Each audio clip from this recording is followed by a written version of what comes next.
Hello, नमस्कार साथियों। आज आप सभी का मैं फिर से आपको स्वागत करता हूं आपके अपने चैनल झारखंड डिजिटल गाइड में। तो आज हम लोग सीखेंगे कि मतलब झारखंड ई कल्याण जो स्कॉलरशिप है उसको रिन्यूअल कैसे करेंगे, ठीक है। वो आज हम लोग सीखेंगे। और कोशिश कीजिएगा जो भी स्कॉलरशिप का या नया बना रहे हो या आप ओल्ड बना रहे हो, नया मतलब फ्रेश रजिस्ट्रेशन, मतलब आप फर्स्ट मान लीजिए आप 11 में गए तो आपको रिन्यूअल नहीं चलेगा, आपका रजिस्ट्रेशन के माध्यम से मतलब न्यू एप्लीकेशन फाइल होगा। अब मैं आगे समझा दूंगा इसके बारे में। तो रिन्यूअल करें चाहे किसी भी प्रकार से आप स्कॉलरशिप अप्लाई कर रहे हैं कल्याण में, तो आपको लैपटॉप का मदद चाहिए होगा। मोबाइल से भी किया जा सकता है, लेकिन फिर वही बात है ना, बहुत सारा इशू आता है मोबाइल में भरने टाइम। खास करके इस साल ई कल्याण जो वेबसाइट का अभी तक ले, अगर आप लोगों ने ई कल्याण वेबसाइट खोला होगा तो दिखाता हूँ मैं आपको। ई कल्याण वेबसाइट में खोलता हूँ तो इस बार देखिए पूरा इंटरफेस ही बदल गया है ई कल्याण का। तो कोशिश कीजिए कि आप लैपटॉप से कर पाएंगे तो कीजिए, और अगर आपके पास है तो। नहीं तो आप परेगा केंद्र में चल जाइए या मेरे से सीखने का ट्राई कीजिए। अगर आपके पास लैपटॉप होगा तो कर लीजिए, तो आप मुझसे करा लीजिए, मैं भी कर दूंगा। आपको कैसे कांटेक्ट करना है वो डिस्क्रिप्शन में भी बता दूंगा। वहाँ पे मैं अपना कांटेक्ट आईडी या व्हाट्सअप डिटेल, ये सर जो भी चीज़ है वो मैं आपको शेयर कर दूंगा। आप मुझसे फ़ोन करके बात कर लीजिएगा, मैं आपके लिए कर दूंगा। रिन्यूअल भी कर सकता हूँ, या आप मान लीजिए जैसे कि क्या होता है ना, 11 12 जब हम लोग 11 में जाते हैं तो एक न्यू एप्लीकेशन फाइल होता है। लेकिन जब 11 वाला बच्चा 12 में चल जाता है तो उसका रिन्यूअल होता है। वही चीज़ बीए में भी होता है। बीए में अगर कोई फर्स्ट ईयर का स्टूडेंट है तो उसका एप्लीकेशन न्यू तरीके से, मतलब न्यू एप्लीकेशन फाइल होगा। लेकिन वही सेकेंड ईयर में चल गया है तो उसका रिन्यूअल होगा। तो आज हम लोग रिन्यूअल वाला प्रोसेस करेंगे। न्यू वाला में किसी और वीडियो में मैं आपको सिखा दूंगा। आपको सर्विस लेना होगा, आपके पास लैपटॉप नहीं है, सर्विस लेना होगा तो आप मुझे कांटेक्ट कर सकते हैं। अगर लैपटॉप है तो आप खुद से कर सकते हैं। चलिए शुरू करते हैं। और तो यहाँ पे देखिए छात्र लॉगिन करके यहाँ पे इंटरफेस है। मैं फिर से दिखा देता हूँ। देखिए यहाँ पे जब बैक जाए तो बैक करता हूँ इसको, ठीक है ना। देखिए यहाँ पे आप जब भी कल्याण वेबसाइट खोलिएगा तो इस टाइप का इस दिखेगा। ऑटोमेटिक हिंदी होते जा रहा है, मैं इंग्लिश कर देता हूँ, ठीक है ना।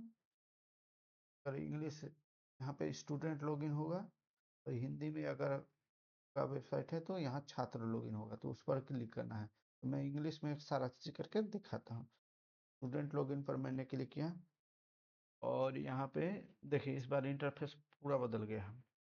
तो चूंकि हमको आवेदन करना है तो हम आवेदन पर करेंगे। हमको रजिस्ट्रेशन नहीं करना है क्योंकि मेरे पास आईडी पासवर्ड ऑलरेडी है।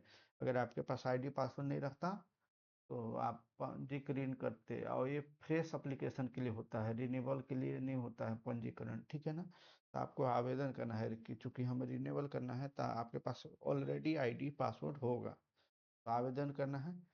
और मान लीजिए कोई आदमी फर्स्ट ईयर में या 11 क्लास में प्रज्ञा केंद्र से कराया होगा, तो वो अपना मोबाइल नंबर दिया होगा, तो आईडी पासवर्ड प्रज्ञा केंद्र वाला तो बना लिया होगा, तो उसको पासवर्ड याद नहीं होगा। तो यहाँ पे ओटीपी से कर लेगा, तो मोबाइल नंबर डालेगा ना जो मोबाइल नंबर दिया था, तो यहाँ पे नंबर डालने के बाद ऑटोमेटिक ओटीपी आ जाएगा, इससे लॉगिन कर पाएगा, ठीक है। अगर उसको पासवर्ड नहीं मालूम होगा तो। अगर पासवर्ड मालूम होगा तो पासवर्ड से लॉगिन करते हैं। तो मेरे पास क्योंकि मैं हमेशा खुद से अप्लाई करता हूँ तो मेरे पास, मेरे को मालूम है कि मेरा मोबाइल नंबर मैंने क्या डाला था, पासवर्ड क्या डाला था, तो उससे मैं लॉगिन कर लेता हूँ। तो मैंने देखिए मैं अपना आईडी पासवर्ड डाल के लॉगिन कर लेता हूँ, ठीक है। तो ये देखिए मैंने आईडी पासवर्ड डाल लिए हैं। अब सबमिट पर मैं क्लिक करूँगा, ठीक है। तो आपको कुछ इस प्रकार का इंटरफेस दिखेगा। तो देखिए ये मैं बीटेक कर रहा हूँ, तो मैं 24-25 में फर्स्ट ईयर के लिए अप्लाई किया था। अब सेकेंड ईयर अप्लाई करना है तो यहाँ पे रिन्यूअल करने का ऑप्शन है, फ्रेश एप्लीकेशन नहीं फाइल करना है, ठीक है ना। तो यहाँ पे अप्लाई ऑनलाइन पर क्लिक करता हूँ। अब उससे पहले अप्लाई ऑनलाइन पर क्लिक करने से पहले आपको बता दे रहा हूँ, जैसे कि मान लीजिए आप फर्स्ट ईयर में रहते तो आपको यहाँ पे लिखा होता post matric fresh application registration 25-26 ऐसे लिखा रहता, ठीक है ना। क्योंकि हमको रिन्यूअल करना है तो हमको इस प्रकार से लिखा हुआ मिला है। चलिए मैं अप्लाई ऑनलाइन पर क्लिक करता हूँ। तो जो भी आपका प्रज्ञा केंद्र या आपने खुद से ही फाइल किया होगा फ्रेश एप्लीकेशन, तो आपको सारा डिटेल, जैसे जिस कॉलेज में अभी आप पढ़ रहे हैं वो सारा चीज़, लास्ट ईयर का सारा डिटेल, ये सब सारा चीज़ हो जाएगा। तो आपको यहाँ पे कुछ छेड़छाड़ नहीं करना है, जस्ट आपको यहाँ पे आना है, क्या कहते हैं, ईडी डिटेल पर लास्ट ईयर क्लास डिटेल, यहाँ पे लास्ट ईयर क्लास डिटेल ये सब डालना होगा। तो मान लीजिए अगर आप बीए हैं, मान लीजिए, अच्छा, पहले मार्कशीट आप निकाल लीजिएगा। और जैसे कि 2 सेमेस्टर का होगा ना, तो अगर आपके पास मान लीजिए आप फर्स्ट ईयर के स्टूडेंट हैं, तो बीए में या बीएससी में या बीकॉम में, तो अगर आपका फर्स्ट ईयर कंप्लीट हो चुका होगा पूरा तरह से, फर्स्ट सेमेस्टर सेकेंड सेमेस्टर और दोनों का रिजल्ट आ गया होगा, तो आप सेकेंड ईयर में गए, तो आपके पास अगर फर्स्ट ईयर का दोनों रिजल्ट है तो सेकेंड सेमेस्टर वाला रिजल्ट डालिएगा, ठीक। अगर मान लीजिए क्या होता है ना, कि सेकेंड सेमेस्टर का आपका एग्जाम हो चुका है आपका, लेकिन आपको सेकेंड ईयर में एडमिशन भी हो गया है, ठीक है ना, लेकिन सेकेंड सेमेस्टर का रिजल्ट नहीं आया है, तो उस केस में आप फर्स्ट सेमेस्टर का डाल सकते हैं। तो जो नॉर्मली कोर्स का सिस्टम क्या होता है ना, जो बीए बीएससी होता है तो उसमें ग्रेड दिया जाता है झारखंड का, झारखंड में, तो आप ग्रेड क्लिक कीजिएगा। लेकिन अगर आप पॉलीटेक्निक या थी पॉलीटेक्निक कर रहे हैं या बीटेक कर रहे हैं तो आपका सीजीपीए में होगा, सीजीपीए में होगा। तो चूंकि मेरा रिजल्ट है वो सिर्फ हम सीजीपीए पर क्लिक कर लेते हैं, जैसे कि मैंने आपको बताया कि मैं फर्स्ट ईयर में हूँ, तो मैं यहाँ पे लास्ट ईयर यहाँ पे डालूंगा, ठीक है। लास्ट ईयर स्टडी क्लास, जैसे कि मैं बीटेक जैसे फर्स्ट ईयर में था, अभी मैं सेकेंड ईयर में चल गया हूँ, तो ये मैं डाल दूंगा, ठीक है। और यहाँ पे क्या कहता हूँ, टोटल मार्क्स है इसमें डाल, वो ऑटोमेटिक ले लिया है, इसमें कोई आपको चीज़ नहीं करना है। और यहाँ पे सीजीपीए डालना होगा, जैसे कि मेरा मान लीजिए मेरा सीजीपीए 8 है, 8.5 है, तो 8.5 सीजीपीए है, तो मैं यहाँ पे ये डाल लूँगा, ठीक है। और यहाँ पे डालने का जरूरी नहीं है, जब ये डालिएगा ना तो आपका यहाँ पे आ जाएगा, मतलब सारा चीज़ सीजीपीए में जाएगा, ठीक है। क्योंकि बीटेक का जब मार्कशीट आता है ना तो वहाँ पे मार्क्स नहीं लिखा रहता है, वहाँ पे सीजीपीए लिखा रहता है। अगर आप नॉर्मल कोर्स कर रहे हैं बीए बीएससी, तो आपका मार्कशीट में शायद ग्रेड होगा, और 11 12 वाला को डिवीजन में रहता है, ठीक है, फर्स्ट डिवीजन सेकंड डिवीजन, तो आप डिवीजन पर क्लिक कीजिएगा 11 12 वाले। और अगर आप ग्रेड वाले हैं, 9 10 में वाला भी मान लीजिए 11 क्लास में कोई लेकर आया है, तो 9 10 का भी मार्क्स डिवीजन में ही रहता है। और जो ग्रेजुएशन का कोर्स होता है, जो नॉर्मल कोर्स टेक्निकल कोर्स नहीं, वो ग्रेड में रहेगा। तो बीटेक और पॉलीटेक्निक वाला को या डॉक्टरी वाला को भी सीजीपीए में हो सकता है, हमको डॉक्टर की मालूम नहीं है, एमबीबीएस का, तो ये मैं डाल लूँगा। और यहाँ पे जैसे कि फैमिली इनकम है, ठीक है, ये इसको मुझे चेंज नहीं करना है, ठीक है, सारा चीज़ ठीक हमको लग रहा है। तो यहाँ पे कुछ चेंज नहीं करना है, आपको डायरेक्ट आना है। यहाँ पे ध्यान से इस लाइन को पढ़िए, do you want to change your scholarship type, तो यहाँ पे यस और नो कैसे दबाया जाएगा। मान लीजिए बीटेक वाले को एग्जाम्पल लेते हैं, ठीक है। तो बीटेक वाले लास्ट ईयर में मैं डे स्कॉलर था, मतलब बीटेक कॉलेज में हॉस्टल भी तो मिलता है ना, तो अगर मैं हॉस्टलर हो गया हूँ तो यहाँ पे नो पर क्लिक करूँगा। नो पर क्यों क्लिक करूँगा, सॉरी सॉरी, यस पर क्लिक करूँगा। क्यों यस पर क्लिक करूँगा, क्योंकि मैं लास्ट ईयर डे स्कॉलर था, तो अगर मैं ये नो पर क्लिक करूँगा तो मेरा डे स्कॉलर का ही हिसाब से पैसा मिलेगा। चूँकि मैं लास्ट ईयर में हॉस्टल में नहीं लिया था, जो कॉलेज से हॉस्टल मिलता है, तो मैं डे स्कॉलर के रूप में भरा था, लेकिन इस बार मैं हॉस्टल ले रहा हूँ, एक एग्जाम्पल दे रहा हूँ, लिया नहीं हूँ, मैं एग्जाम्पल दे रहा हूँ। तो हॉस्टल लिया हूँ, तो हॉस्टल चूंकि मैं लिया हूँ तो यहाँ पे यस पर क्लिक करूँगा। और याद रखिएगा, आपका बोनाफाइड में हॉस्टल फीस भी लिखा होना चाहिए। अगर आप हॉस्टलर हैं तभी पैसा आपका हॉस्टलर का मिलेगा। अगर बोनाफाइड में नहीं रहेगा तो आपको नहीं मिलेगा। मतलब कॉलेज का जो बोनाफाइड मिलता है ना, तो उसमें हॉस्टलर फीस भी लिखा रहेगा, तभी आप यस पर क्लिक कीजिएगा, वरना नो पर क्लिक कीजिएगा। अगर आपने लास्ट ईयर डे स्कॉलर के रूप में अप्लाई किया होगा तो। लास्ट ईयर आप हॉस्टलर हैं और इस ईयर भी हॉस्टलर है, तब भी आपको नो दबाना है, ठीक। लास्ट ईयर भी हॉस्टलर है, इस ईयर भी हॉस्टलर है तो नो। लेकिन अगर लास्ट ईयर हॉस्टलर हैं और इस ईयर हॉस्टलर नहीं है, तब यस। मतलब कि अगर लास्ट ईयर से आपको कुछ चेंज करना है तो यस पर क्लिक करना है।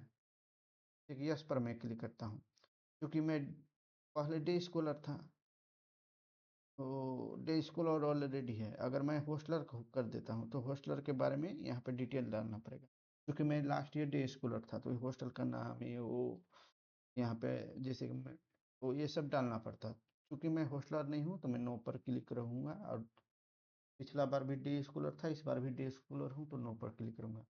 कुछ डाउट होगा तो आप मुझसे कॉन्टेक्ट कर लीजिएगा व्हाट्सएप में। अगर आपको खुद से अप्लाई करने में दिक्कत आ रहा है, आपको डर लगता है मिस्टेक ना हो जाए, तो आप मुझे कॉन्टेक्ट कीजिएगा। और रिन्यूअल में आपको सिर्फ इनकम सर्टिफिकेट अपलोड करना होता है। ऐसे इनकम सर्टिफिकेट आप अपलोड कर लीजिए। इनकम सर्टिफिकेट अपलोड कर लेता हूँ, और याद रखिएगा आपका सारा चीज़ 1 MB के अंदर अंदर होना चाहिए, ठीक है। तो मैं सारा, और ये सब मैं भर लूँगा। मैं आपको डॉक्यूमेंट अपलोड करता, तो ये बोनाफाइड बोनाफाइड बोनाफाइड हम अपलोड कर लेंगे अपना। और प्रीवियस ईयर मार्कशीट, जो भी आपको मार्कशीट मिला होगा, कौन सा मार्कशीट देना है वो मैं आपको वीडियो में ही बता चुका हूँ। एक ही बात रिपीट करूँगा तो वीडियो लंबा हो जाएगा, ठीक है। वीडियो को थोड़ा सा ध्यान से देखिएगा, ठीक है। फी रिसिप्ट है तो फी रिसिप्ट, अच्छा, फी रिसिप्ट और बोनाफाइड में अंतर मैं बता देता हूँ। फी रिसिप्ट आपको तब मिलता है जब आप फीस भरते हैं। जैसे गवर्नमेंट कॉलेज में होंगे, मतलब नॉर्मल कोर्स कर रहे होंगे, तो आपको थर्ड सेमेस्टर, मतलब फर्स्ट सेमेस्टर का जैसे फीस भराया था आपका, तो पूरा ईयर का हो गया था, तो वैसे ही थर्ड सेमेस्टर का फीस भराता है, पूरा ईयर का हो जाता है। लेकिन प्राइवेट वाले लोग, उनको सेमेस्टर बाय सेमेस्टर फीस भरते हैं, क्योंकि उनका फीस थोड़ा ज़्यादा होता है ना, तो 2 बार करके देते हैं ईयर का, ईयर वाइज, ईयर में, मतलब हर एक सेमेस्टर में देते हैं, तो उनका बर्डन कम होता है। लेकिन जो गवर्नमेंट नॉर्मल कोर्स चल रहा है, वो आपको सेमेस्टर, मतलब फर्स्ट या थर्ड या फोर्थ, सॉरी थर्ड या फिफ्थ या सेवेंथ सेमेस्टर, अगर 4 ईयर का कोर्स है तो फोर्थ सेमेस्टर में आपका फीस ले लिया जाता है पूरा ईयर का, मतलब जिस ईयर में आप गए हैं उस ईयर का। तो आप वो फी रिसिप्ट अपलोड कर दीजिएगा यहाँ पे, और अपलोड करके यहाँ पे कैप्चा भरिएगा, फिर यहाँ पे गेट ओटीपी पे क्लिक कीजिएगा। तो मैं सारा क्या करता हूँ ना, मैं सारा चीज़ एक बार फिर भर के आपसे मिलता हूँ, ठीक है। तो वेलकम बैक दोस्तों। तो मैंने कैप्चा भर लिया है। अब यहाँ पे मैं गेट ओटीपी पर क्लिक करने वाला हूँ। गेट ओटीपी पर क्लिक किया और मेरा जो रजिस्टर मोबाइल नंबर है उस पर एक ओटीपी आया है, उस पर मैं ओटीपी डालूंगा और फाइनल सबमिट, ओटीपी डालकर मैं फाइनल सबमिट कर लूँगा, ठीक है। तो हूँ, तो मैं ओटीपी डाल देता हूँ।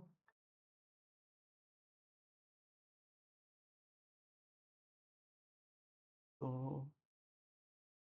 ओटीपी मैंने डाल दिया है, और मैंने एक बार सारा डिटेल एक बार गो थ्रू किया हूँ, कोई मुझे मिस्टेक नहीं लग रहा है।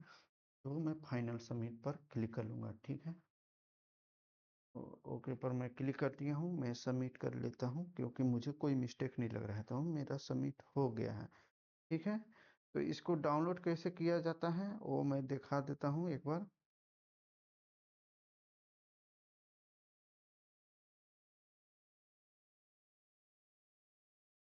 तो यहाँ पे देखेगा जब आप प्रिंट करने जाइएगा ना, तो आपको फोटो नहीं मिलेगा, तो उससे आपको घबराना नहीं है। इससे आपको घबराना नहीं है, ये सारा चीज़ ठीक हो जाएगा। तो ये क्या करना है आपको, यहाँ पे प्रिंट पर क्लिक कीजिए। अभी फोटो नहीं आएगा, आप इसको सेव कर लीजिए। अगर आपके पास लैपटॉप है तो सेव कर लेता हूँ इसको। अभी सारा चीज़ ठीक हो जाएगा। ए, ठीक है, इसको डाउनलोड पर मैं क्लिक कर लेता हूँ। ठीक है, अब नहीं फोटो आया है। अब अब मैं देखता हूँ।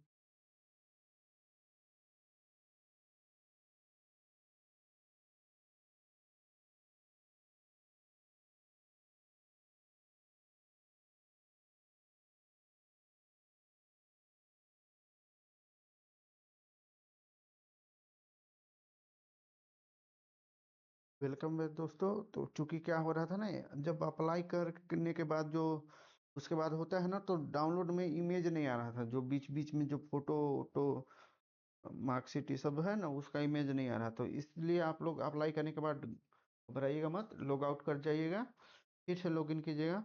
फिर यहाँ पे आपका कुछ इस प्रकार का इंटरफेस दिखेगा, तो प्रिंट एंड सबमिटेड एप्लीकेशन पर क्लिक कीजिएगा। देखिए यहाँ पे शायद आपका सारा डिटेल आ गया है। अब यहाँ पे प्रिंट पर क्लिक कीजिएगा। अभी भी फोटो नहीं आया है, घबराइए मत, इसमें फोटो नहीं आता है। एक बार इसको सेव कर लेते हैं। तो इसको सेव कर लेता हूँ। तो सेव करने के बाद, हाँ, अब उसको आपको सेव करना होगा, ठीक है ना। सेव कर लिया हूँ। अब मुझे ये डायलॉग अभी भी खुला मिल रहा है। अब यहाँ पे मैं राइट क्लिक करूँगा, यहाँ पे प्रिंट पर क्लिक करूँगा। ठीक है, प्रिंट पर फिर से बताता हूँ। उसको इस मेथड से प्रिंट कर डाउनलोड करना है, तो वो डाउनलोड हो जाएगा वो बिना इमेज के। लेकिन फिर भी आपका ये डायलॉग खुला रहेगा, ठीक है। ये डायलॉग खुला रहेगा, तो ये डायलॉग खुला ही रहेगा वो डाउनलोड होने के बाद। मैं आपको दिखाता हूँ जो हमने डाउनलोड किया है। देखिए ये डाउनलोड किया है, यहाँ पे फोटो वोटो सब गायब है, लेकिन उसको मुझे डाउनलोड करना ही पड़ा। नहीं तो मैं उसको सुधार नहीं सकता था। मतलब मैं इमेज वाला एडिट नहीं कर मतलब नहीं डाउनलोड कर पाता, तो उसको डाउनलोड कर लेना है।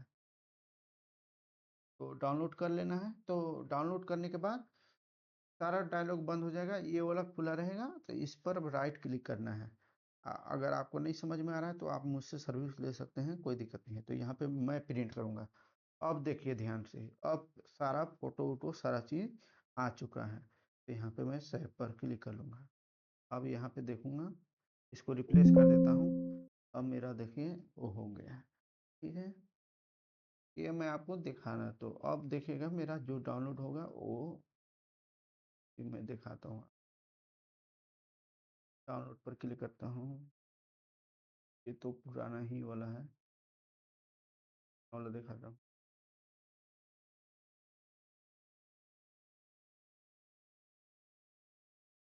वाला आपको दिखाता हूँ। डाउनलोड पर गया, कल्याण पर गया। हाँ, यहाँ पे देखिए, इसको खोलता हूँ।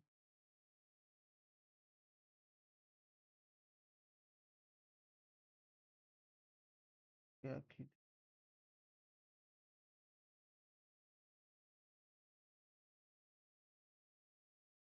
अगले नहीं हुआ है। इस वेबसाइट भी तो बहुत देखिएगा ना, यहाँ पे फोटो नहीं आ रहा है। कोई दिक्कत नहीं है, इसको सेव करना है, तभी सेव करना है, क्योंकि इसी के मेथड से आप डाउनलोड कर पाइएगा। एक क्या हुआ ना, कैफे वाला भैया थे, तो वो भी अपना काम करते हैं, तो उनको भी डाउनलोड नहीं आ रहा था करने। एक बच्चा आया, डाउनलोड करवाना चाहता था, तो वो ट्रिक मालूम नहीं था, तो हमसे पूछा तो हम बता दिए। उसको पहले डाउनलोड कर लिए। देखिए फिर से बताता हूँ। पर वो प्रिंट किया, यहाँ पे फोटो नहीं आ रहा है, फिर भी हम डाउनलोड करेंगे। सेव की रिप्लेस कर दिया, ठीक है। अब ये डायलॉग खुला ही है, इस पर और राइट क्लिक करना है, तो प्रिंट पर क्लिक करना है। अब यहाँ पे देखिए इस टाइप का है, डाउनलोड। इसको रिप्लेस नहीं करता हूँ, डाउनलोड नहीं ऊपर करके मैं सेव करता हूँ। देखता हूँ, थोड़ा सा वेट करूँगा। जल्दी वेबसाइट बंद करने के कारण ऐसा हो गया।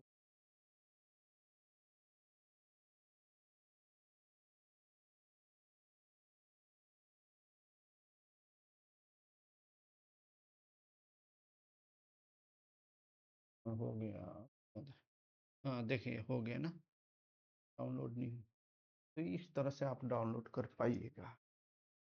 एक्चुअली कल्याण वेबसाइट में थोड़ा सा आज जब से अपडेट किया है ना, लफड़ा हो गया है। तो अगर आपको कोई भी दिक्कत होगा तो आप मुझे जो डिस्क्रिप्शन में या कमेंट को मैं पिन कर दूंगा, उसमें मैं डिटेल दे दूंगा, आप मुझे कांटेक्ट कर लीजिएगा। मैं आपका कम काम कर दूंगा, रिन्यूअल का भी कर दूंगा, फ्रेश एप्लीकेशन का भी, जब आप पहली बार भी अप्लाई करें तब भी कर दूंगा, ठीक है। जो भी चार्ज होगा मैं आपको कांटेक्ट में बता दूंगा, ठीक है। और ऐसा अप्लाई करूंगा कि अगर आप लोग हमको ओरिजिनल डॉक्यूमेंट दीजिएगा तो कोई भी रिजेक्शन विजेक्शन नहीं आएगा। अगर ठीक है ना, तो सारा चीज़ ओके रहेगा।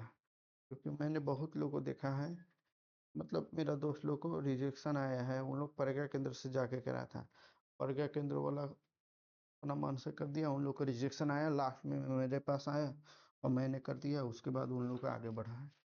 ठीक है, थैंक यू आज के वीडियो के लिए।